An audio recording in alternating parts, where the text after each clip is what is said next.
Voyage au pays des mots. Quand je pense à tous les jolis mots qui veulent dire quelque chose, qu'on ne sort jamais, à qui on ne fait pas prendre l'air, qui s'ennuient, et finissent par moisir dans les dictionnaires, simplement parce qu'ils ne sont pas à la mode. Jean-Louis Fournier. Le paradoxe du dictionnaire, les mots n'expliquent que par d'autres mots. Antoine Blondin. Chacun ses plaisirs. Moi, c'est les mots.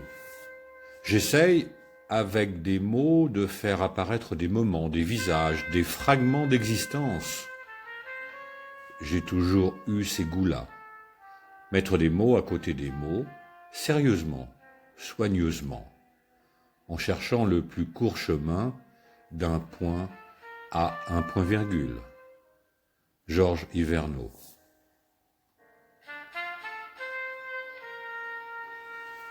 Il chercha à nouveau ces mots.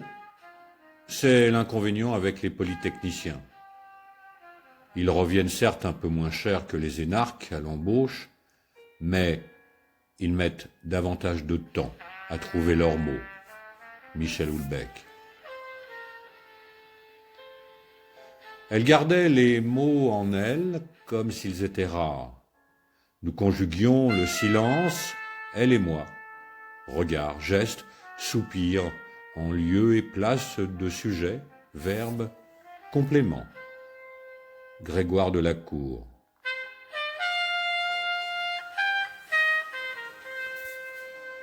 Des mots périmés, avariés qu'on ne digère pas, qui restent sur l'estomac. Delphine de Vigan. Parfois les mots sont comme des flèches. Ils vont et viennent, blessent et tuent, comme à la guerre. Carla Gelfenbein.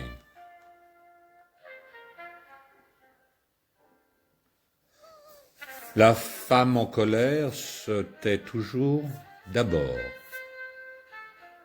On a le temps de passer par tous les états de la terreur,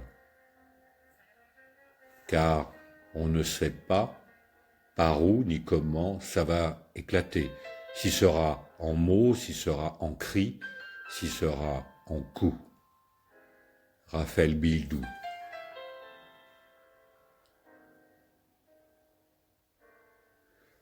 N'est-ce pas qu'ils sont drôles, les mots? On tombe amoureuse, puis on tombe enceinte, puis on tombe de haut. Grégoire de la Cour.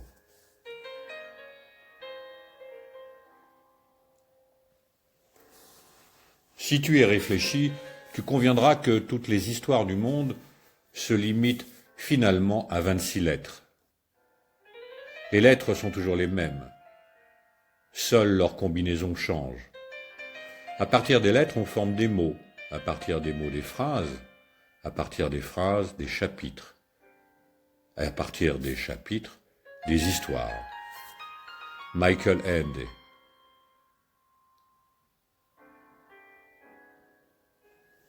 Les mots lancés à haute et intelligible voix sont dotés d'un pouvoir de perforation. Ils entrent en nous, nous envahissent, s'installent dans notre mémoire et ne s'en vont plus jamais. Alice Fernet.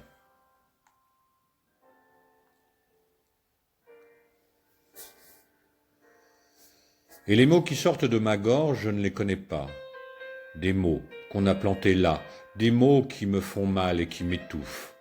Alors je les crie, je les vomis pour pouvoir respirer, pour vivre. Barbara.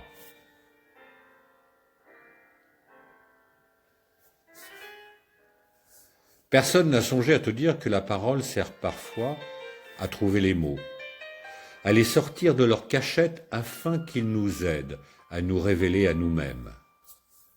Lionel Trouillot.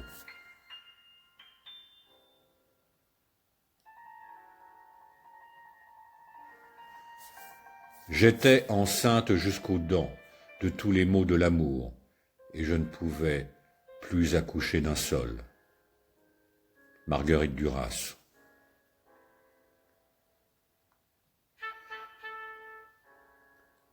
Parce que les mots, une fois qu'on les a lus, on ne peut pas revenir en arrière. Ça se plante dans la matière grise.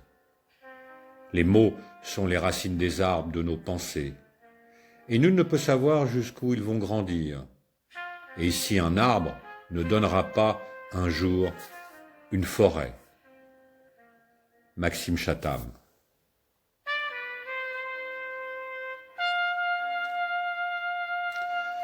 Quand les hommes ne peuvent plus changer les choses, alors ils changent les mots.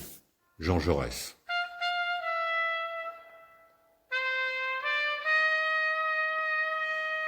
En général, ceci est un peu l'histoire des femmes.